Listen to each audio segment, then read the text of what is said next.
Hello, everybody. This is Don with the Vlog of Many Things. We have a full house tonight. With us tonight is author Malia. Malia?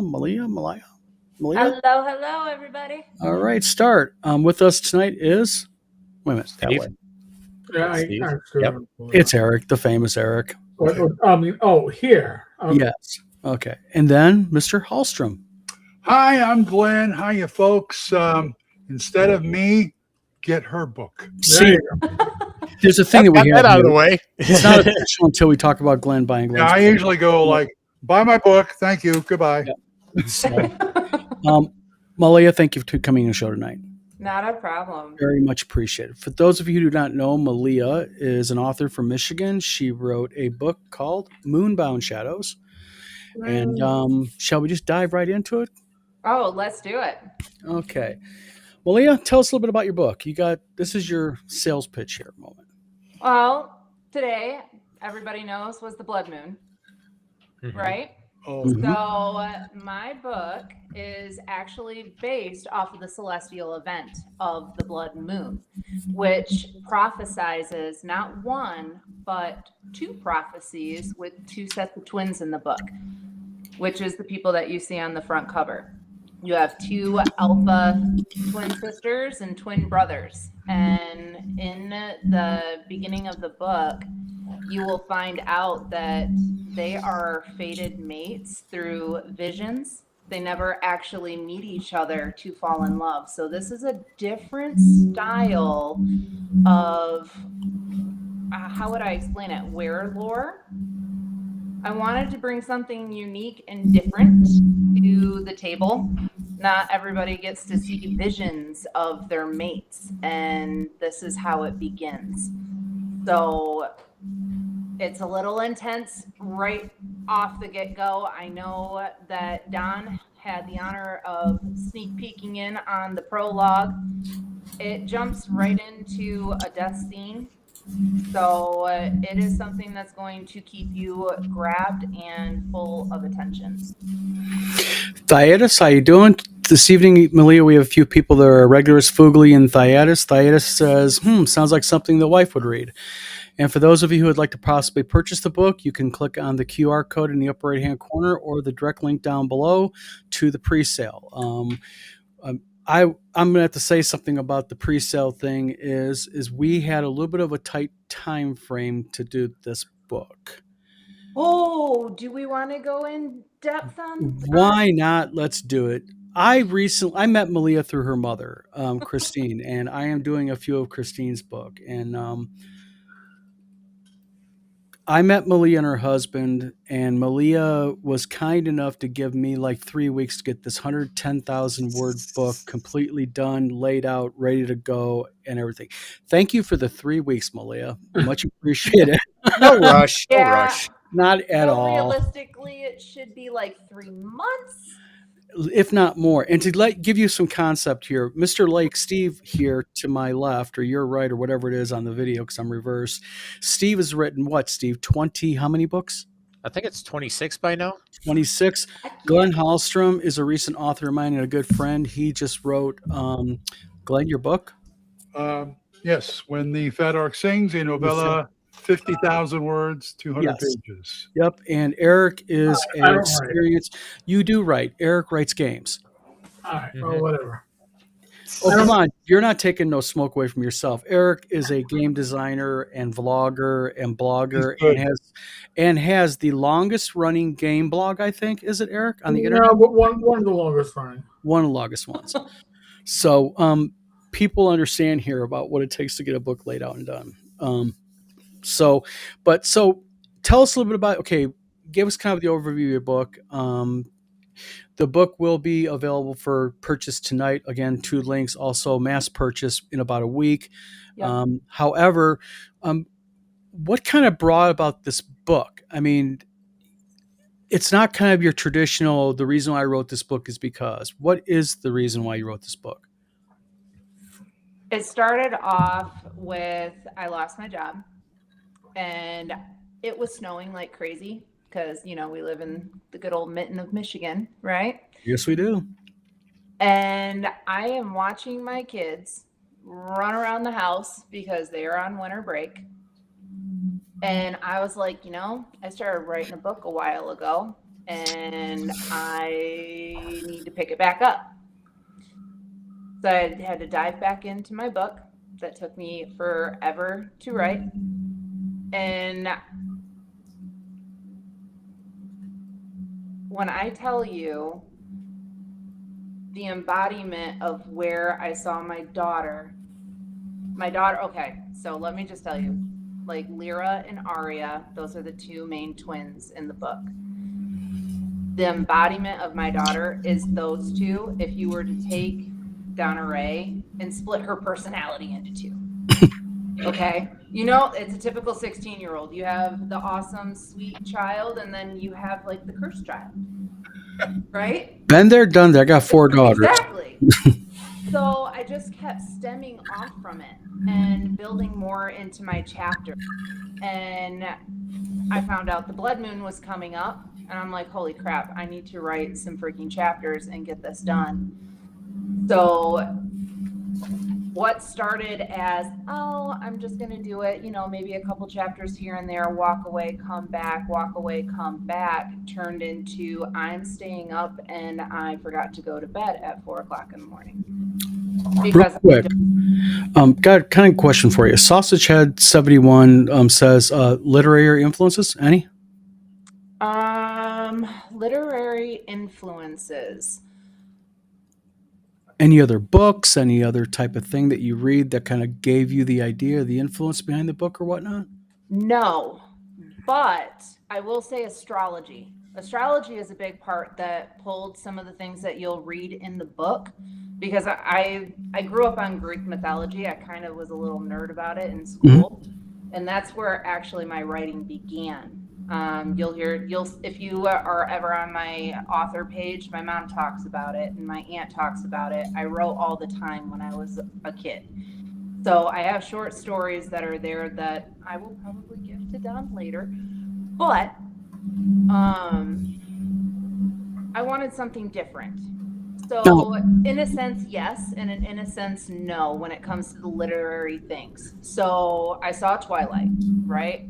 Loved Twilight, loved how Stephanie Meyer built her book to grow into another book. Yeah, because this is part of a series. Correct. It is. Okay. It is. I am starting on the second book already. But this one, I wanted to build a strong foundation to set my world, right? My realm. Mm-hmm. And I needed to make sure that I had all of these areas designed in a way that you could see it, in a sense, smell it. If you were out at the park and you were reading the book, you would get that sense of the wet earth. Now you mentioned Twilight in this. Mm-hmm. Now, would you classify this as a romance book? I mean, what's the genre here? So there's about 2 chapters in the book. So it's about 47 chapters. There's 2 chapters in the book that have romance that I'm comfortable having my 16-year-old daughter read. But it is real quick. I will say something here. I read this book. Okay, and it is appropriate for teens.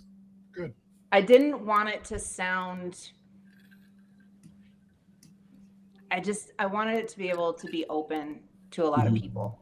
I didn't want to have it directed only for adult influence only, because this book is based on hope.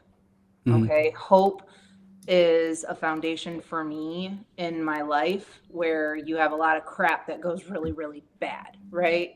That's where the cursed wolf kind of comes in. You got the darkness inside of you, but you can find that light and come out of the darkness and overcome. That's where a lot of the emotion inside of this book is coming from. Mm-hmm. Now, quick question for you, and I'm gonna pepper you with questions here. Yeah. Now, I've written books. Steve's written books. Glenn's written books. And Glenn actually earlier today and the other day was talking about his second book and how difficult it is to kind of get these stories out sometimes. When it comes to this first book, because being you've already discussed your second, what would you classify your first? Was this a tough book to write? Basically, what was the process like for you? I started this book almost 2 years ago. Okay. So I wrote it. I still have the original papers of me writing in a folder. Don't throw that away. You better I not. don't. I have it literally sitting on my mantle. It's on my fireplace. And it actually made me mad because I'm just going to come out with it. I do have ADHD. I am all over the place. You see it, you name it. Welcome to the show. Not that any of us have ADHD. I do. Not diagnosed. Yeah. Diagnosed. I'm very diagnosed. I promise. Thank you. Sorry, I have an amazing sister behind the scenes filling me up with my coffee. Where's she at when I need her? Floating. Jeez. No, so it took 2 years, and I Real think. quick. Go ahead. Restream is letting us know something pretty cool. You have people now scanning that QR code. Oh, thank you, Right. everyone. That's awesome. Yes. So, tough book to write. Took a few years to kind of get it out of you. I think it was the first 15 chapters was the hardest for me because I wanted to make sure that the foundation was built, and my life was absolutely chaotic. I didn't have time to sit down and process. At the time, I had 2 toddlers running around the house. You really think I'm going to be able to sit down and focus? Absolutely not. Nope. So I took moments and I walked away, forgot about it, left it on the mantle, and then it got moved to a shelf, and then it got moved somewhere else, and then I found it. Oh, I'm going to write again. Well, that's where I got mad in October, and I read through every chapter and said, okay, I am going to start fixing it, get it edited where I need to be, and get this book freaking going. Real quick, Glenn, I don't mean to interrupt, but Glenn had a question. Did you have a question, Glenn? No. I was listening to her. I said I understand her process. Very of much. the getting angry part? Or the sort walking of, part? yeah, sort of, kind of. Now, they say the first one's always the hardest, and I have the second one is going by really. See, I had to disagree with that. Steve, Really? what do you think? First book's the easiest or the hardest to you? Well, the first book is setting up the world, the universe, and everything like that. Now, if you're good at world building, it's really easy. If you're not, it takes a lot of work because there's just so much you have to put in place so that when you get to the second one, you don't find yourself written into a corner. Yeah, and just to let you know, our QR code count. By the way, Eric, I don't know if you know about this real quick. I did not know about that. No. There is when you have your QR code, there is a scan up top. And we've had 3 people scan her QR code so far in the first 15 minutes of the show. I could use it more often. Damn. User VV9, whatever. Sorry about this. So it says just bought 2, one for me, one for my classroom. Yay. Oh. Hey. So that's good. So basically, this process that you do now, when you sit down for when you do this book writing process, do you sit down like with a pad of paper? Do you just sit down with your laptop or notepad?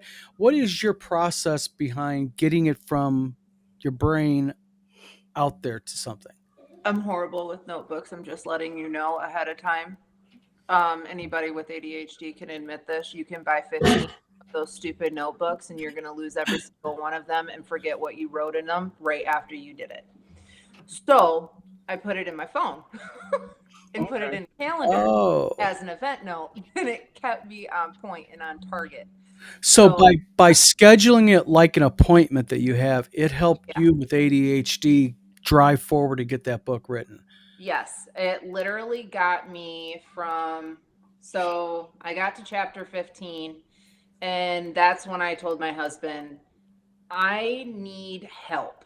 I need to know if I have these characters with personalities not rolling into each other. And I asked my sister to role play with me with some of them. By the way, your mom is in the house right now. It's Any way you can get it. oh, there's my mama. Yep, the Christine author. Bontrager. Hey. Just real quick side note to everybody, Christine Bontrager is also an author and a very talented artist to boot. She's going to be at WizardCon with the table doing her art. Beautiful, beautiful jewelry, and writes awesome children's books. Gutsy Gus, we just got done getting up on Amazon and Barnes & Noble. She's also got Bonnie Bonnet, but not trying to sidetrack, just your mom showed up. We got to give our just due. I would like to say something to everyone that's on here. If it wasn't for my mother reaching out and knowing Don through the acquaintance of how you two met, I wouldn't be where I'm at now. But the stories that you will get from my mother, these are stories that I grew up as a baby. And just kind of funny is I met your mom at the eye doctor. She was helping me pick it. So these are because of Christine, by the way. I can see now because of her. And the map that's in my book is from Christine Bontrager. Truly, you just keep going and talking. Phenomenal artist. And I wanted something personal in my book. You know, I have characters that resemble every single family member that I have. Oh, there it is. Wow, that's nice. Yep. And I'm going to tell you something. Her mom drew this map like in what, 2 days? It took her about a day and a half. Yeah. She did, crazy time frame. She brought my it's my world. She brought my world to life. So it's crazy. And real quick, Chris Moneymaker wants to know, what is my channel name? It is the Vlog of Many Things, Chris. So just to let people know also, this book is going to be available both in soft cover and also hardcover. The hardcover is going to have some added content, a little bit different. So if you're a completist like I am, buy both. So yeah, Christine has reason to blush. She's got a talented daughter, and Christine also is a very talented artist and talented writer. So yeah, I'm so excited. There will be more photos to come later on down the road. So go ahead, Glenn. I'm in the presence of greatness. That's all. Well, hey, you know. Well, a couple other questions for you, if I can. You know, I feel kind of like, I mean, give the other guys slack. They have not had the chance to really read this book and get into it like I've had the pleasure of doing. But you know, tell us a little bit about some of your main characters. You know, what are they? What are your characters? Everybody writes books. When they write a book, they base their character on something or someone. You have what, 4 primary main characters? Wow. I would think probably 4 of the mains. I call it the funny 4-8-12. Okay, let's start with the funny 4. Who are they? What are they? What do you base them on? Okay, so you have Arya and Lyra. Okay, those are the twins that are from the Nightshade Pack. Okay. What is the Nightshade Pack? I'm gonna interrupt you and bug you on this because no, you're fine. Nightshade Pack. If you look on that map, you will get the embodiment of it. These are 2 women/wolves all the way to the left. There, see that giant oak tree underneath Nightshade? That is literally the embodiment of where they are. All of those little houses that are in the forests, those are beautiful log cabins that are set inside of the forest, where it looks like the cabins are built to be around the environment, like not to take away from it. It's to be an embodiment with nature. And the Alpha Lodge is literally built around that giant oak tree. So there is something very special with Nightshade. Okay. What about the other characters? You got some other ones besides Arian? there are so many. You got the cool 4, you words said. that I could be giving away right now, and I just can't give it. Well, you said you have the 4 primary. We talked about Yep. the first 2. Now we move over to the Crescent Royal Kingdom. That is where their mates are. Okay. Okay, that is the up a little bit in that giant castle. They are the princes. Okay. You got Kale and Draven. Okay, they are twin alphas. And What is an alpha? an alpha, that's like Yes. high lore werewolf, like guru. Okay, so the alpha wolves are like the top of the pack. Yeah, they're the top dogs. Okay. You got your alphas, you got your betas, you got your lunas. Okay, I'm But- probably more of a Luna type myself. I'm more the Luna of the pack. No? Okay. No, Okay. no. Fine. See, I'm getting shot down even by the author on live. You'll We're be on the live beta. here. You'll be the beta. He is the captain, right? So if you were a part in my book, you would be Arden. You were the captain. You were the one that follows and makes sure everything is done to protocol. You hear that, guys? Stay in line. There we go. Hey. Never mind. We are in line, see? Well, there was another little sneak peek. There's a 5th character. His name is Arden. Okay. He is really good friends. Grew up with the 2 alphas in the kingdom. But Kale and Draven, they have this mate bond thing that's through visions, which is kind of like the little tiny cliffhanger that is through the first prologue and the first chapter on how something happens and they wake up from a dream because that's how they see themselves with their mates. And we're going to be real quick. We're going to be posting for everybody's benefit the prologue tonight on the Vlog of Many Things social media, so people have a chance to read that, and it'll give you a really good taste of the book if you're on the fence about purchasing it. Yeah, no, please, everybody. I would love for you to read the prologue, and please give me some reviews on it too. You know, if there's things that you want to hear, things you want more of, that's what I love to hear. That's what helps me build more into my stories. And Steve, Glenn, what is your opinions of reviews on Amazon, Barnes & Noble, and such, you guys, as authors? I'm thrilled. I got one. I'm thrilled, and I've seen some nice ones, some bad. I want to see the whole game, the gamut. Mm-hmm. You know, people like it, people don't like it, people are kind of on the fence. That gives me an idea of should I or shouldn't I. Agile Monk, welcome to the show. Yeah, and you're also going to get the kind that say lizards can't purse their lips. It's kind of a joke. Steve writes sci-fi, and basically, Malia, what Steve is he writes a lot of sci-fi. Very good, intense sci-fi writer. Right. And he had somebody critique him because he has an alien that's like a mix of a lizard alien race, and the guy got on Steve's butt because in Steve's book, the lizard character pursed his lips. So it's kind of a running joke with us.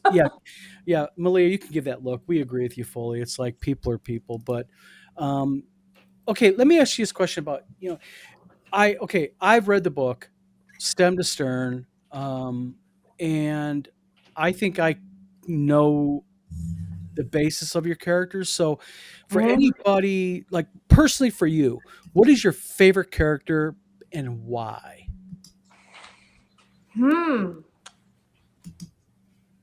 That goes into okay. I have 2.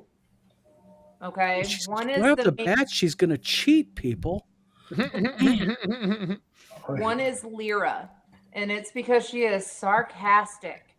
She is snitty gritty to the point, and it's so funny because I want you to imagine me at 2:00 in the morning arguing with myself to be my daughter when we're in an argument.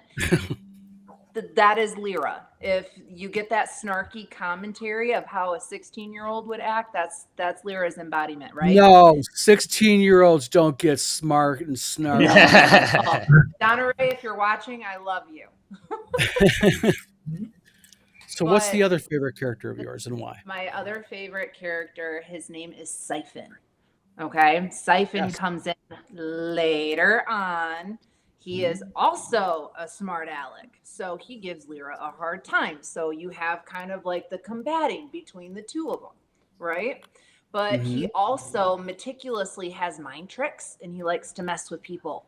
And there's another, okay, so I also have Fae. There's 4 Fae. That's why I was like, it's the 4, 8, 12, because there's also 4 prominent other characters that come in later in the book that are going to continue into chapter 2 of the second series.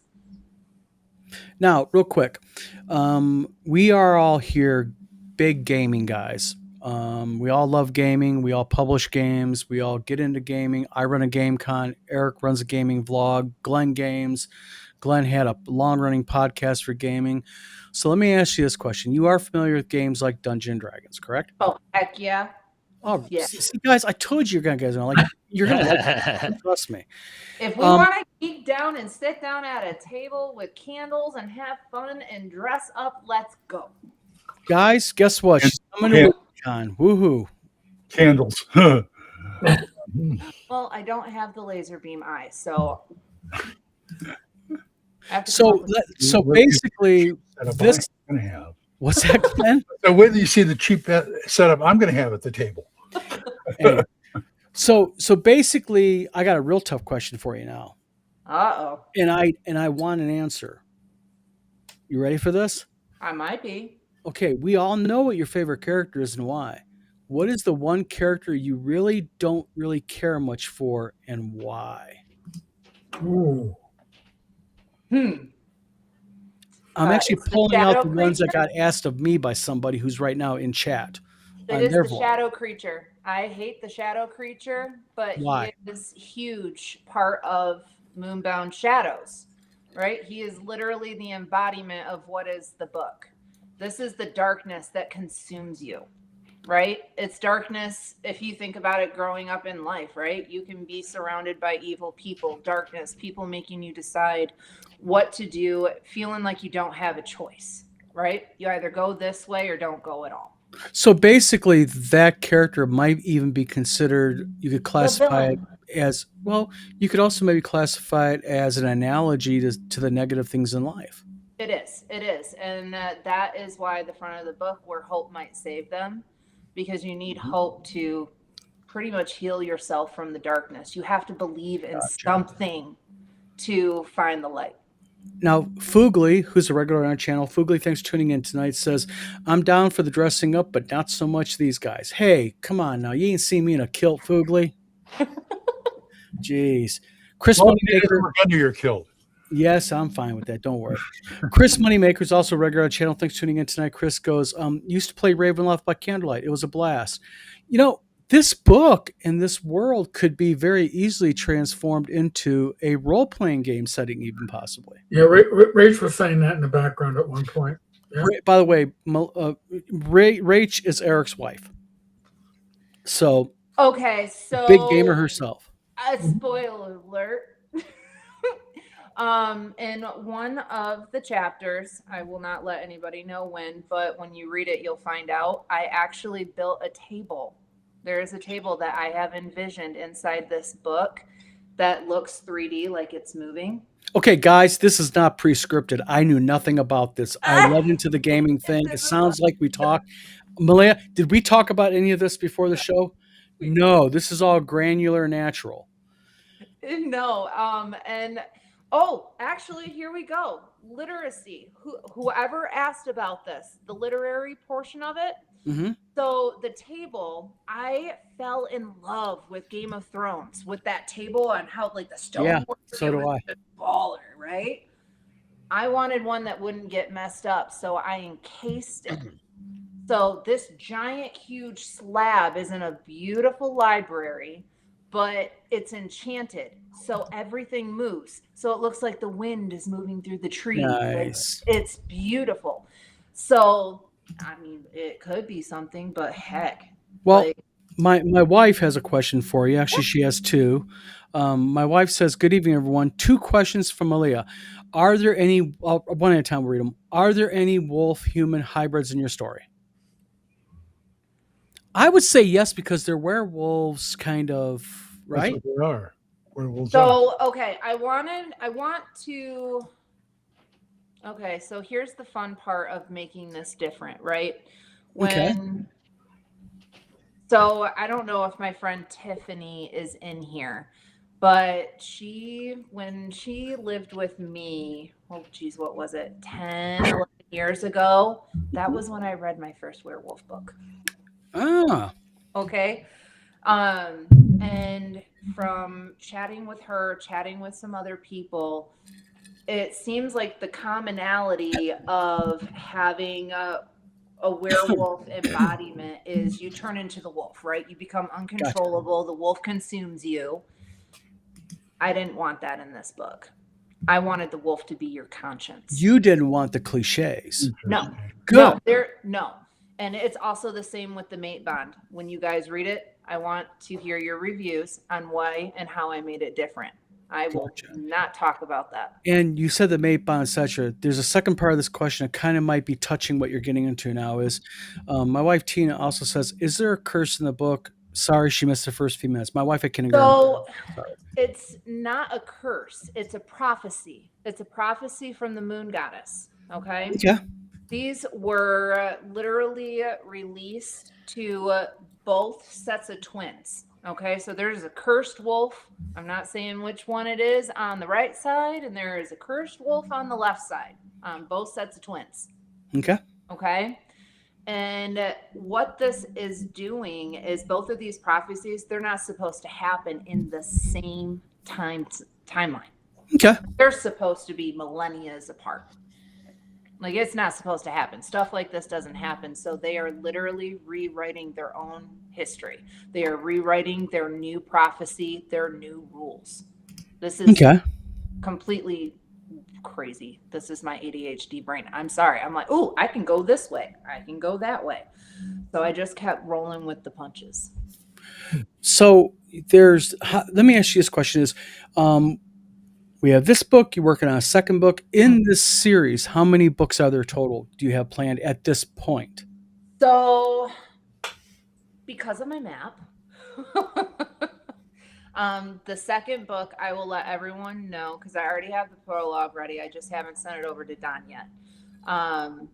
Misty Peaks. It's at the very top of that map. So the second book is going to be up in the Misty Peaks, where there is one heck of a powerful lunar chamber that is on convergence lines, where you'll find at the end of this book why they might need to go there. Ah, hints. So, okay, so kind of getting back to, so I want to put this, sorry about that, I'm kind of getting the wrong, sorry about that. You are married. Yes. Okay. What kind of role, if any, does your husband have in this game? Uh-oh, she's laughing. I have already told, okay, so my husband is Ashlos. I'm setting you up is what I'm doing, don't worry. My husband is Ashlos in the book. I won't say who. You'll be introduced to him when he comes through. But my husband was in the military. Okay, so to kind of give you an idea of who Ashlos might be, or his persona, should you say, that is my husband. Gotcha. But if you take Ashlos and take the H out of it and say it really fast, you'll understand the sarcasm, funny haha of it. I just got it myself. Hey, he's a guy. We're all a little Athlos, okay? So but he's mine and I love him, so it works. That's the right way. Good answer. Now, okay, so you have a book, multiple characters. We all know through game design or even writing books that this can get very complicated very quick, very intertwined plot wise. It's your book is very, very plot heavy. Very plot heavy. Yes, but very well done also. Now my question for you, another question for you is, so you have characters based on your husband. Do you have any other characters that are based on friends, family? If so, why? Who are they, and what is it about them that brings this character out, or vice versa? Yes. Every single person in this book has a meaning to my life. So Let's hit the majors. Let's hit the major. Okay, I'm going to kind of backwards do this. Do you have any influences for your mother in this book? For my mother? Yes. My mother is Serena. Gotcha. Now, what is it about Serena and your mom that kind of go click? Serena took care of the twin alphas when their parents died. Okay. And she went to the ends of the earth to make sure that they were protected and safe. Oh, we got a good one for you, Malia. Uh-oh. What character is you? What character am I? I'm not in this one yet. You're not in this one yet. See, that's fine, because I thought I knew the answer to this. Oh, I'm almost here. You're not in the book. There's sneakish parts of me in it, but I am not completely in it. Ah, so you have some sisters who are right now probably, what, about 3 feet from you? Actually, you're pretty spot on. So what was it about your sisters? What are the characters? What influenced your sisters to you about these characters? So Sister A, should I say, is in another location. Okay. She is going to be in the second book. Gotcha. And it's going to explode. I am so excited. I needed a character that literally resembled the middle. I'm not going to say middle sister syndrome, but it's, I don't care. It's how I say it's going to be, and this is how it's going to go. Like, we roll with the punches, right? Like, It is what it is. I had to build a character through that, and it wasn't fitting in this book, but so totally fitting in the other one because of her love of animals and creatures.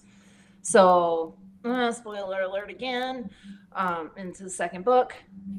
Yeah, there's a lot of stuff going on. Gotcha. And I have, so my other sister, by the way, that one was Mariah.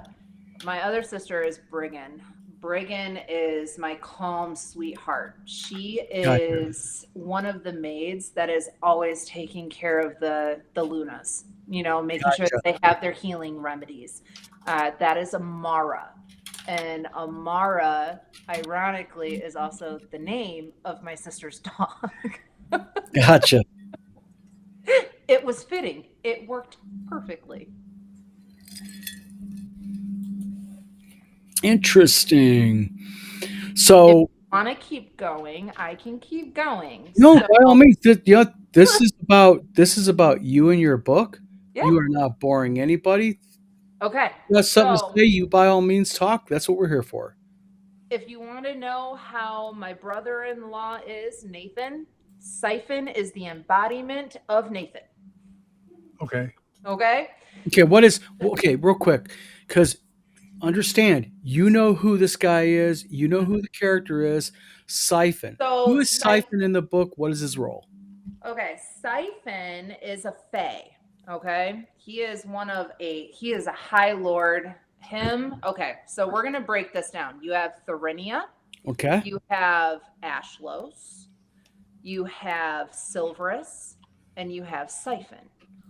4 of these characters is why I call it the 4-8-12, because they are major roles in this book and throughout the rest. Gotcha. Okay. Siphon has a black eye that is like the darkness of the galaxy, and then he has a white eye. So he's kind of like your yin and yang, but he does mind games. But it's it's the dry humor of him.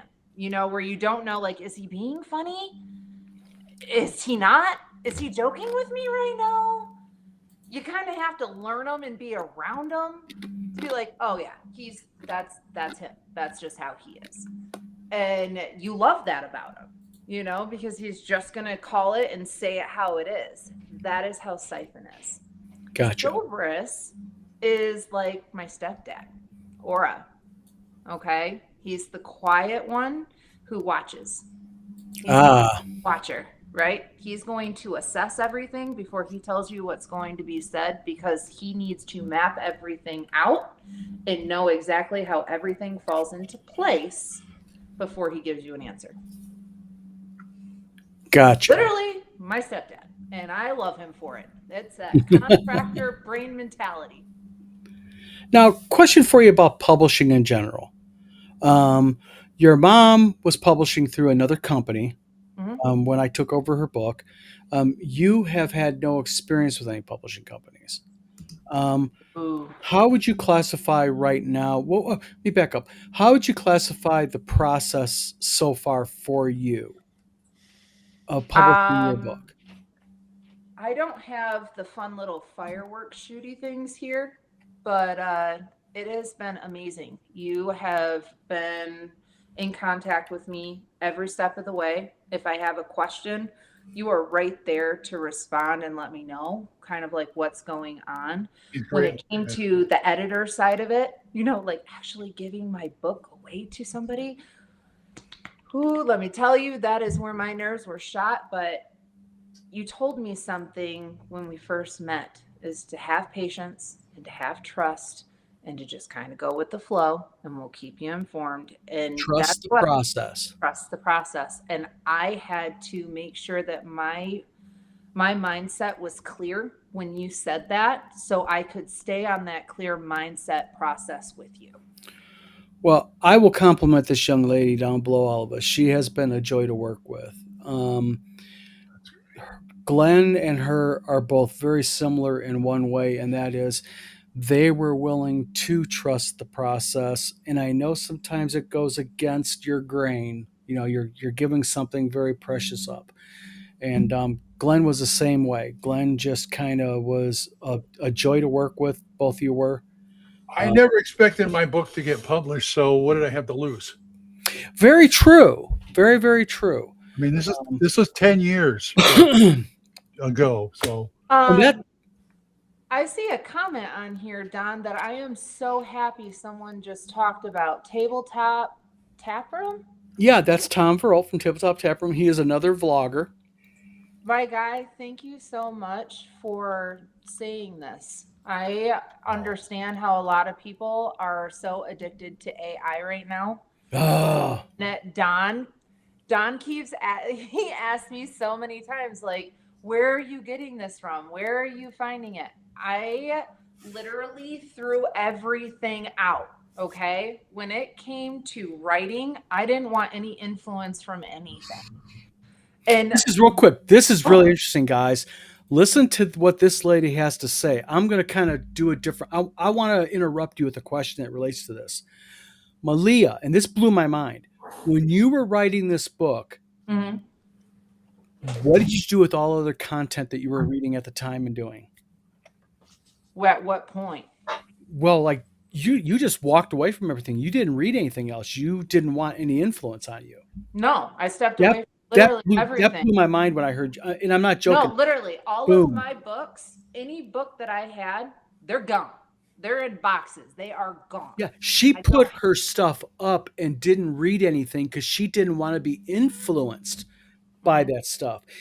But you bring up AI, and this is kind of an interesting thing because Tom's right. Tom kind of shared it with us behind the scenes. There's a guy who wrote, Malia, are you ready for this? 180,000 word book. And I guess he wrote it in a couple of months. Look at her look on her face. She's right, huh? Did he sleep? No, he just. I'll talk to you. A ghostwriter. Yeah, let's put it that way. Ghostwriter is a really good way of putting it. Now, there's a thing with AI and this kind of leads into a different kind of a subject with you. It's interesting is you don't use AI. You literally use your own brain writing this book and doing. Yes. I will say that my sister, she did help me out on a couple things because I was struggling in a moment trying to make sure that I was getting the embodiment of what my characters looked like. So I talked with my sister. I was like, dude, I can't figure this out. I don't know how to I need to see it. It's losing my mind. And she came up with a vision board for me that I shared with Don. Oh, interesting. Yeah, that was very interesting. And I was able to explode. As soon as she got me that one photo, it was done. I was able, I'm not kidding. I could not sleep a week straight. I was getting yelled at by my husband. I was getting yelled at by my sister. I was getting yelled at by my own daughter. You need to sleep. I was like, I can't. I have it. It's all spilling out. I need to get it out because if I stop, I'm not going to go back to it. And that was my niche right there. If you have something and you're on fire, don't stop the fire, because if you stop the fire, it is hard as crap to relight that flame. And to me, this is really interesting because Eric, you can talk a little bit about this. Maybe is Eric is a huge blogger online, talks about gaming issues, gaming news, and Eric has seen the gambit of taking flack for using AI, but Eric uses AI like to get ideas and prompts and to kind of spur them on. It's for brainstorming. Yeah. And I will admit I use it for thumbnails because I do a video a day and I don't have infinite money to pay infinite artists infinite money to give me a thumbnail a day. Yeah. When I make $5 a day on my videos. But yeah, I mean AI is a tool, but it is not a replacement for productivity or imagination. You know, it's I think Rob Conley put it best that AI is like the ultimate random table in a lot of ways because it's garbage in, garbage out. As long as you're putting, if you're putting yourself into it, like if you're using AI to check your spelling and your proper use of language, that's using it as a tool. If you use it to write it's in Word document. Right. Like everybody's been using AI if you want to bring it Right. in that sense. I mean, it's Bingo. Good point. But if you want to write a 150,000 page book in a week, a human's not doing it, but no. Yeah. But the thing is with me with AI and Malia, maybe you can kind of clear this up as far as your thoughts on it is, to me, like what Eric says, AI, I think, is a really positive thing if you use it properly, as in like Eric does. Eric might use it to create a thumbnail. Eric's not selling a product. Right. Eric's trying to create a thumbnail for his video. Correct. Or maybe like you said, it's like a tool. It helped me to visualize a character. Bingo. But, like using a thesaurus because you're trying to find a different word for malignant as an example, and you're trying to find something similar. Well, that's what we use Google for. I mean, what's bingo. another term for? Okay, so that's a fun one. I'll tell you right now. I was so repetitive on using the word ancient. I have learned words of archaic and all of the other terms that can go along with keeping that same personality. So, I mean, it's using Google. I mean, if I had my Wikipedia books or anything else, that was us. What? 15? Well, but that also goes right back to a subject we talked earlier. What was really nice about working with you, and it was the same thing with Glenn. I've published a lot of people's books, and I've dealt with a lot of people's personality. But what makes working with people like you, and I'm not just saying this because you're on the hot seat right now, I'm talking about even like with Glenn, is you both are the type of authors that you do want your book better. So you're willing to listen to other people to an extent, but also you're willing to go ahead and like you used words repetitively. You were talking about that a few minutes ago. And you're willing to listen to someone saying, hey, Malia, you're using this constantly. Maybe we can switch up a little bit. You were very, very much enthusiastic about going, you listen to other people's ideas. Mm-hmm. And that's I was not rare. good at it. No, I need you to know, like, before you, my buffer was my sister. So I got to fight with my sister first. Just let me, she's smiling. Sis, thank you for breaking it in for me, okay? I really appreciate that, all right? Like I said, middle sister. She isn't good. No. Nope. We had to go through it. And then she showed it to me in a way where it was understanding. And I talked to Don about this. And I think that's something every author, if they are new, not used to this world, I let Don know how it was perceived for myself on how I felt. You Mhm. know, like if you feel that you need to tell me something, can you bring it to me in this manner so it doesn't sound like it's degrading on how I'm talking, but let's buff it up. Let's change it up to make it better. And that's Presentation's everything. How you exactly come what across. you did. And I appreciated every part of it. Thank you. Well, we've been here almost an hour. So to kind of tie this up and bring this all together, I want to kind of end this with a couple questions for you. And Okay. anything else the panel guests want to go ahead and ask you also. Okay. If you were right now to sit down in front of a room full of students that really want to publish a book, what would be 2 pieces of advice to them on how to make, or no, what would be 2 things you would tell them on how to start the process? Okay, you're saying kids. I need an age Let's gap. say students. Let's just say people. Let's say you're in a room full of people who, I don't care, they're 12 years old, they're 25, 50 years old. Okay, They want to write a book. I can work with this. Okay. So if we're gonna do it and dive into what I love, like right now, I love fantasy. So say I'm doing a little conference here with people for fantasy, right? You need to figure out your world first before you start writing it. Yep. I lecture. So does Steve. That left and right. Good one. Malia, I'll throw that $20 I promised you. Okay. No, it was on the table, but I'll accept. It's funny as a gamer that kind of preps you to do that when you first start out. Mm-hmm. It Yeah. does. You need to The have world. Yeah. If you, where are you going to go? I mean, you are your own pirate, right? You're on your own ship to find your own treasure. Mm-hmm. Okay. How are you going to get to it without a map? Ah, good point. So the world is basically your starting point. Yeah. So we need a world. Mhm. What is something else? If I'm an author going, Malia, I need help. I don't know where to even go from here. I already got my world, Malia. Where to next? Okay. So when I was sitting down wanting to figure out how to build my world, I engulfed myself around people to learn different personalities. Mm-hmm. So, say if you're wanting to have something that has conversations in it, right? You're going to want to be around other people to learn their personalities to bring it into the book. If you're not doing a personality based book, and say just a story, right? You got Peter Pan, you have all of these Disney books that you grew up on as a child.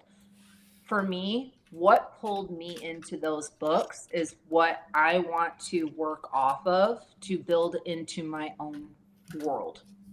Okay. Okay, so what was it with Peter Pan? Do we remember the very beginning of it? It was a stupid shadow. And then you had Tinkerbell, then you had the fairy dust. All of these things just kind of built it up. You need something to build your story.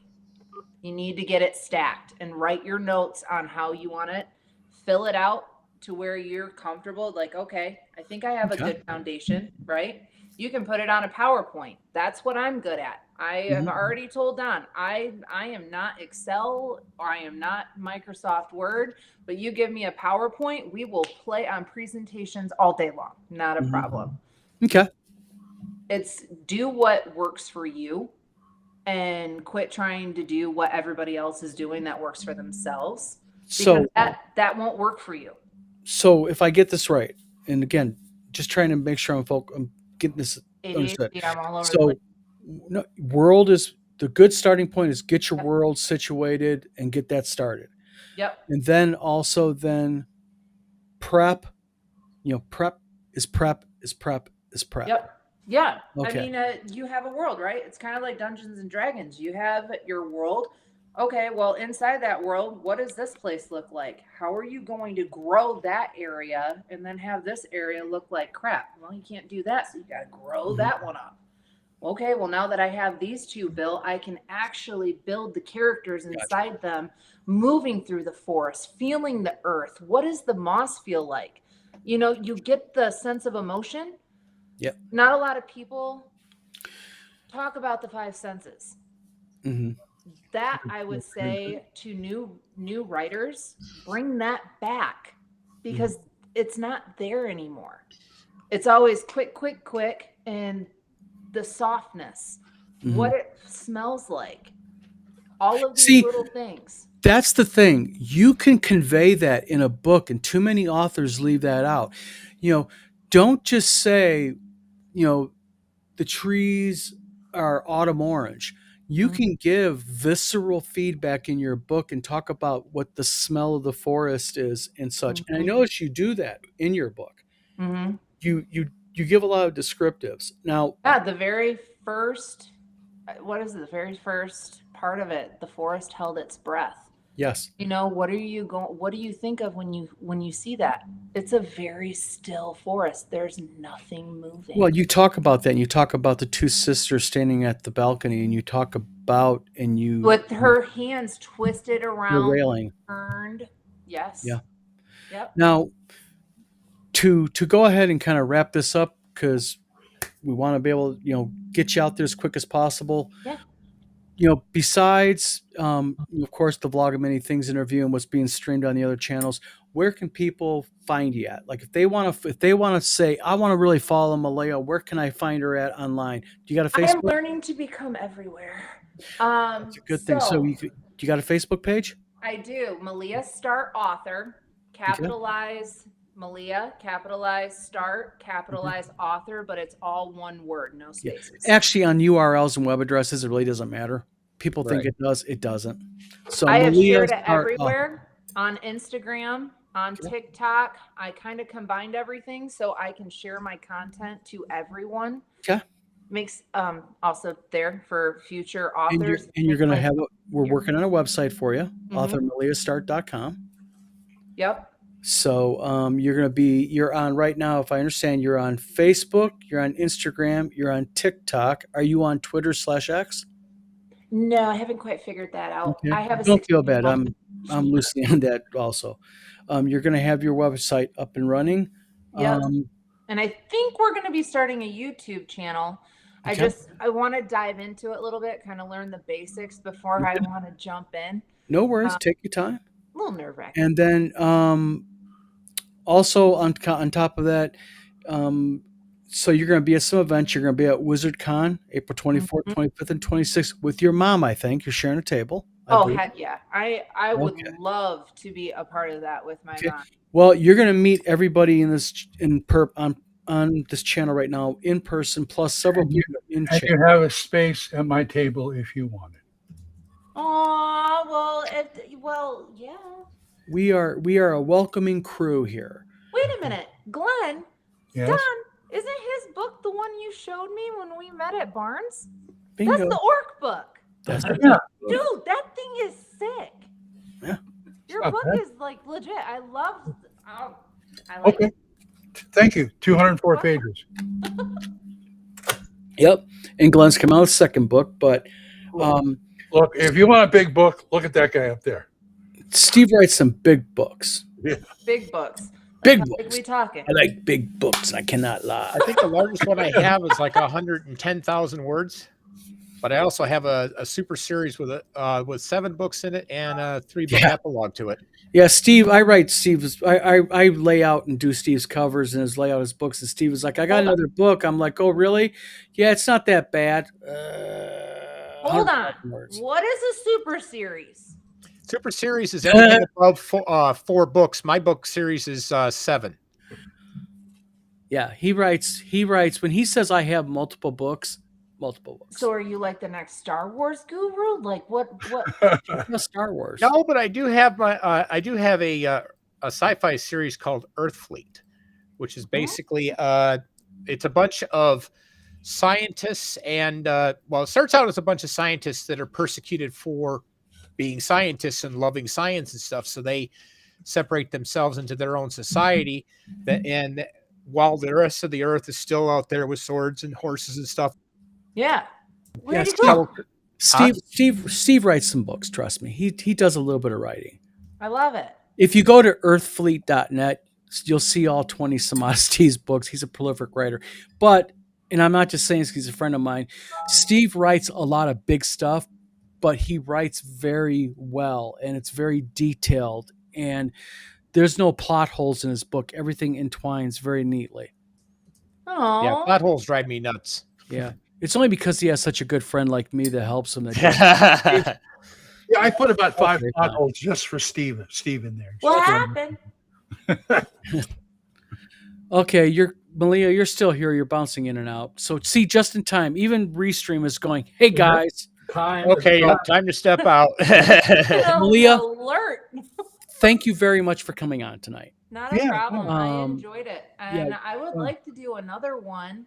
We'll be happy if to have that's you. okay. But I would like it to be with other authors. If there's struggling authors that have questions, I think it would be great for us to kind of get in and just kind of chat. Well, part of our new website we're doing at Wizard Tower Games and Publishing is, remember I talked to you a bit about this. What we're going to have is we're going to be having, I almost call it almost a consortium. What I'd like to do is get authors together, and talk more about the issues of an author. How do you guys help each other? How can the publisher, it's easy to say I'm the publisher, buy the book. But I want to go deeper with this where authors can kind of say, wait a minute here. The publisher is ancillary to us. They're the unimportant part. We as the authors can get together and let's talk about how we make our books better, the process better. And then you bring someone like me in and go, okay, now we've talked about you. This is what you're going to do to make us more successful. Because it's all team. It's teamwork. Correct. I want to finish something that I haven't opened up at all. And Sure. I would love to share it with Glenn, Stephen, and Eric. So bringing up all of the senses in the book, feeling, touch, all of these things, it's all sensory, right? Mm-hmm. My youngest son is 100% non-verbally autistic. My baby boy cannot talk. And I wrote it in my autobiography. I have learned to listen without ears. He has given me another voice to speak. That's awesome. So this is a huge part for me because he opened my door when I'm not trying to get emotional. That's my baby boy. I get it. Yeah. But Okay. that's why I'm pushing so hard, is because if I can get some part of embodiment of my son, the little smirks, the movements, how he touches grass, eats dandelions. Like, I'm not even kidding. Don't knock eating dandelions till you've ate Okay. it. Thank you. Ooh, no, like You're okay. I see things that you just sit back and you're like, what exactly is he freaking seeing, man? Like, is the rainbow a rainbow, or is it that fun little spinny thing that you're looking at the store? Wow. It's a whole other world for them. And I absolutely love it. They call it abilities, not disabilities, because they see further and deeper than what anyone else does. That's right. And that's what I'm trying to bring in with these books. Well, you know what? How about we do this then? Ugh. How about we go ahead and we can do this later on? Doesn't have to be tomorrow, but why don't we sit down and maybe talk about maybe trying to do something maybe at WizardCon for kids that maybe will help them and get them into WizardCon, free admission, no charge, not making money off this. Nice. And what we do is we bring them in and maybe try to do some type of That's right. Kaleidoscope. Sorry, the comment posted. Thank you. What's that? They posted Kaleidoscope. Kaleidoscope. They knew exactly what I was talking about. Gotcha. And maybe bring into it my wife's pre-K. She deals a lot with kids with autism and such. And maybe we can figure something fun for your son and other children like him, where they maybe will understand there's kids just like him. There's nothing wrong with that. Yeah. Like my son, you can read a book to him. He'll walk away as fast as you open the book cover. Mm-hmm. But you give him a fidget spinner, something that he can mess with, he'll sit there the whole time. Matter of fact, Eric just bought, weirdly, can you mention that? Eric just bought a bingo at a convention. Yeah. It's a 20-sided dice. That's Oh, it's the pinchy one. Yeah. It goes Yeah. flat. Yeah. I can hear love it. Yeah. Don't Is know that why. the one that turns, like when you squeeze it in the center, it goes into like almost a star shape? Kind of. I'm telling you, I know too many of these. excellent. But Malia, thank you very much again for coming on, taking your time, your evening this evening. Thank you to your sisters for their back end technical support and serving coffee. Thank you. My Yes, coffee you cup girls. is full. But again, thank you very much. Thank you to your mom also for introducing me to you and such. You're welcome to come on anytime. You're going to have a book 2 coming out. We'll make sure you have it there. At WizardCon, we're going to be doing some live streams. We'll make sure we figure something out to do involving live Yeah, streams and such. I'll post for if anybody wants to follow me on my stuff. I'll release sneak peeks, little snippets Good of what's to come. Yeah, that's what you want to do. Give people little sneak peeks. But again, Malia, seriously, thank you for coming on tonight. It was a lot of people were in chat tonight interacting with you. Had a whole bunch of people saying great subject, great topic, and you're a really talented author, and we really appreciate it. And also, thank you for trusting me with your book. I know it's personal. I know it means a lot to you. So. It does, but it's also kind of a blessing in disguise. You literally have my father, who's deceased's first name. So it's kind of weird, fun, and crazy cool all rolled into one. Well, thank you. And Steve, Eric, Glenn, thank you for coming out tonight with me. No problem. As always. And Chris Moneymaker, Tabletop Taproom Tom, Foogly, Dan Tesh, Agile Monk, as all the old crew that comes in here and supports us every week and every time we're on live. Thank you very much. So, and again, Lisa Sadek, amazing editor. Thank you. Yep. And we'll go ahead and we'll get on this. And we got Buy her book. Buy her book, people. And by the way, the link is right there. We're going to be posting on our social media direct links to her Amazon and Barnes & Noble when the books get up there later on this week. Woohoo! I'll do a live. Yep.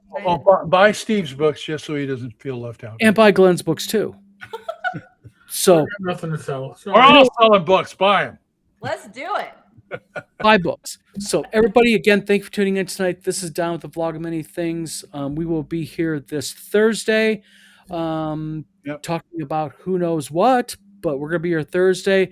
And earlier today, we were all talking about maybe some new type of stuff happening on the Vlog of Many Things to make it more fun.